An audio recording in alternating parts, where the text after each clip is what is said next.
बिस्मिल्लाहिर्रहमानिर्रहीम बिस्मिल्लाहिर्रहमानिर्रहीम नहमदुहु व नुसल्ली अला रसूलिहिल करीम अम्मा बाद रब्बि इश्रह लिी सदरी व यस्सिर ली अमरी वहलुल उक़दतम मिन लिसानी यफ़क़हू क़ौली रब्बि ज़िदनी इल्मा। मैं आप सबका इस्तक़बाल इस्लामी दर से करती हूँ। अस्सलामु अलैकुम व रहमतुल्लाहि व बरकातुहू। उम्मीद करती हूँ आप सब ठीक हैं, अल्हम्दुलिल्लाह। इंशाल्लाह जो उन्वान मैं आपके सामने रखने की कोशिश करूँगी वो उन्वान है इस ज़िंदगी की हकीकत, मतलब रियलिटी ऑफ दिस लाइफ। आइए हम दुनिया पर एक नज़र डालते हैं।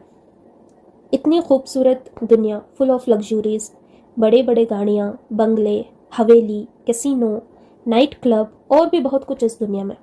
And this is the life, ये ज़िंदगी है। कौन एक आराम की ज़िंदगी गुजारना पसंद नहीं करेगा? कौन नहीं चाहता कि ये लग्जरीज हमेशा रहे? चले अब आते हैं रियलिटी की तरफ। क्या ये सच नहीं है कि ये तमाम आसाइशें, ये दुनिया एक दिन फना हो जाएगी? क्या ये सच नहीं है कि ये दुनिया एक दिन ख़त्म होने वाली है? हम हर रोज़ देखते हैं कि दुनिया में तब्दीलियाँ होती है। आप सिर्फ टेक्नोलॉजी की तरक्की पर एक नज़र डालें और अपनी ज़िंदगी में आने वाली चेंजेस के बारे में क्या ख्याल है? आपको मैं एक एग्जांपल देती हूँ, इन चेंजेस को ज़रा गौर फरमाइए। पहले तो बच्चा माँ के पेट में होता है, बच्चा फिर पैदा होता है, वो अपने बचपन को एंजॉय करता है, फिर वो बड़ा होता है, फिर उसकी शादी होती है, फिर उससे बच्चे होते हैं, उस पर ज़िम्मेदारियाँ आती है। फिर एक दिन आता है जब वही बच्चा अपने मंजिल तक पहुंचकर इस दुनिया से चला जाता है। इसी तरह से बीज डाला जाता है, फूल उगता है और खिलता है। फिर एक वक्त आता है जब वही पौधा सूख जाता है और बाकी नहीं रहता। मेरे प्यारे मुसलमानों, ये दुनिया तमाशा और खेल के सिवा कुछ नहीं है। ये दुनिया लग्जरीज से भरा हुआ है, जो दिलकश तो है लेकिन फरेब है। इसके जाल में फंसना बहुत आसान है, लेकिन इससे बाहर निकलना बहुत मुश्किल। आइए अब ज़िंदगी की रियलिटी तलाश करते हैं कि हमारे पैदा होने का मकसद क्या है, क्या वजह है कि अल्लाह ताला हमें इस दुनिया में लाए। अगर हम कुरान पर एक नज़र डालें तो मालूम होता है कि अल्लाह ताला वाज़ी तौर पर फरमाता है कि इसने हमें इसलिए पैदा किया कि हम इसकी इबादत करें, जिसका नतीजा ये होगा कि अल्लाह ताला हमसे राज़ी हो जाएगा, इंशाल्लाह हमें जहन्नम के आग से बचाएगा और जन्नत की नियामतें से नवाजेगा। हमारी मंजिल आखिरत है। ये दुनिया एक सर्विस स्टेशन की तरह है। अब मिसाल के तौर पर एक शख्स इंडिया से सऊदी का सफ़र कर रहा है। सऊदी इसकी मंजिल है। रास्ते में वो एक एयरपोर्ट पर रुकता है।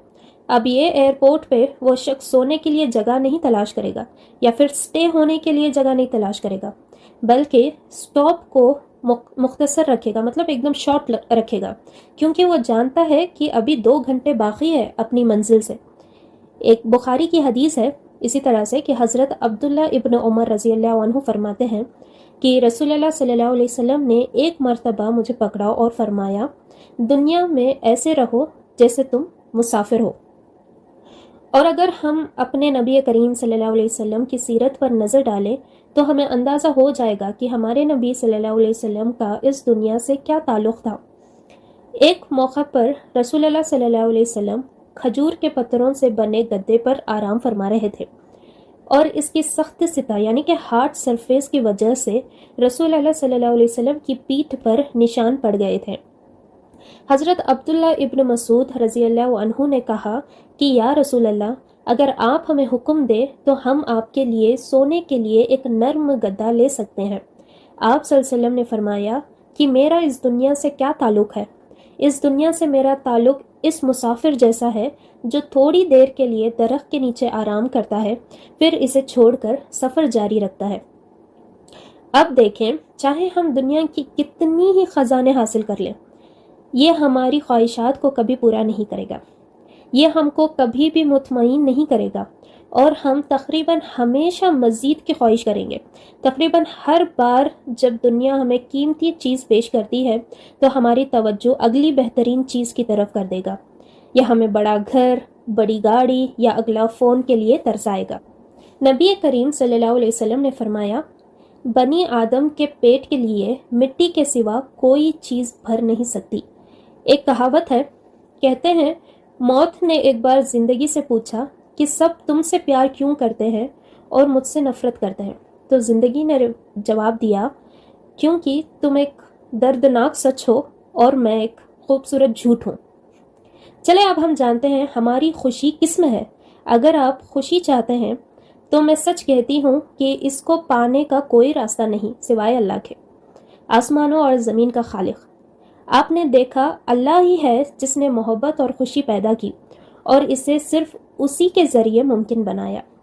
جب اللہ قرآن میں واضح طور پر کہتا ہے بے شک اللہ کے ذکر سے دلوں کو سکون ملتا ہے، اور ہر دوسری جگہ آپ خوشی تلاش کرتے ہیں تو وہ اللہ کی غیر موجودگی میں ہے، آپ کو صرف خالی اور اداس چھوڑے گا۔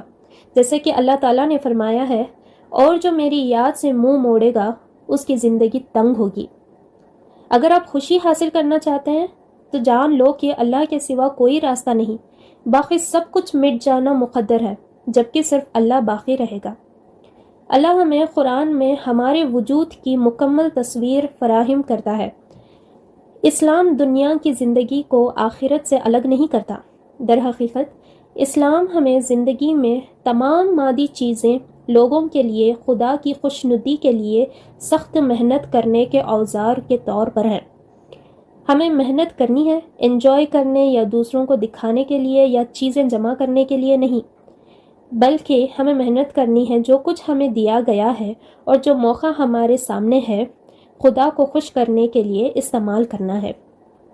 اللہ فرماتا ہے سورہ کہف میں آیت نمبر 46، ماں اور اولاد زندگی کی رونق ہے، لیکن باقی رہنے والی نیکیاں اللہ کے نزدیک اجر اور امید کے لیے بہتر ہیں۔ جب ہم سمجھیں گے کہ یہ ساری دنیا اللہ کے نظر میں ایک مکھی کے پر کے برابر ہے تو اس کے حصول میں اپنی زندگی اپنی جوانی کو ضائع کرنا بے سود ہے۔ اس کے بجائے ہم اپنی نظریں اپنے حقیقی گھر اپنی آخری منزل پر لگائیں گے جہاں سے ہمارے حقیقی تعلق ہیں۔ یہ زندگی صرف اس جگہ کا سفر ہے اور اس علم کے ساتھ جینا ہمیں گہرا سکون ملے گا۔ سورہ ہود میں اللہ تعالیٰ فرماتا ہے آیت نمبر 15، جو شخص دنیا کی زندگی اور اس کی زینت چاہتا ہے تو ہم ان کے اعمال کا بدلہ دنیا ہی میں دے دیتے ہیں اور ان کے لیے دنیا میں کوئی کمی نہیں کی جاتی۔ یہ یاد رکھیں کہ جب ہم اپنی زندگی اسلام کی تعلیمات کے مطابق گزارتے ہیں تو ہم نہ صرف پوری زندگی گزارتے ہیں بلکہ ہم اللہ کو راضی بھی کرتے ہیں۔ اس طرح آخرت میں شمار ہونے والی کریڈٹ کے لیے اپنا حصہ ڈالتے ہیں۔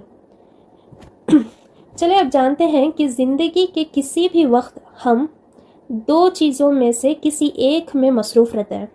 ہم یا تو کوئی ایسا کام کر رہے ہیں جس سے اللہ تعالیٰ راضی ہو، یا تو کچھ ایسا کام کر رہے ہیں جس سے اللہ تعالیٰ ناراض ہو، کوئی تیسری بات نہیں۔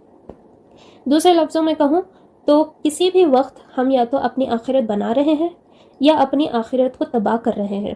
اس لیے ہمیں ہر وقت ہوش میں رہنا ہے کہ ہم کیا کر رہے ہیں۔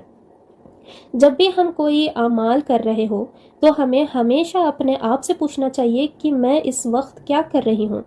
کیا اللہ تعالیٰ مجھ سے راضی ہے یا مجھ سے ناراض ہے؟ کیا میں اللہ سے قریب ہو رہی ہوں یا دور ہو رہی ہوں؟ کیا میں جنت میں اپنا ٹھکانہ بنا رہی ہوں یا جہنم میں اپنا ٹھکانہ بنا رہی ہوں؟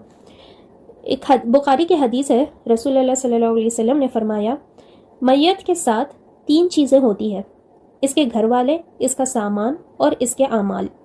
ان میں سے دو اسے چھوڑ دیتے ہیں اور صرف ایک اس کے ساتھ رہتا ہے۔ بے شک اس کے گھر والے اور اس کا سامان اسے چھوڑ دیتے ہیں لیکن اس کے اعمال اس کے ساتھ رہتا ہے۔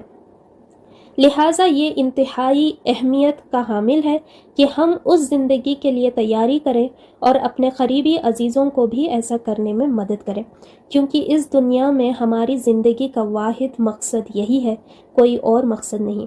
اللہ تعالیٰ ہمارے دلوں سے دنیا کی محبت نکال دے اور اس کی جگہ آخرت کی کامیابی کی خواہش پیدا فرمائے، آمین۔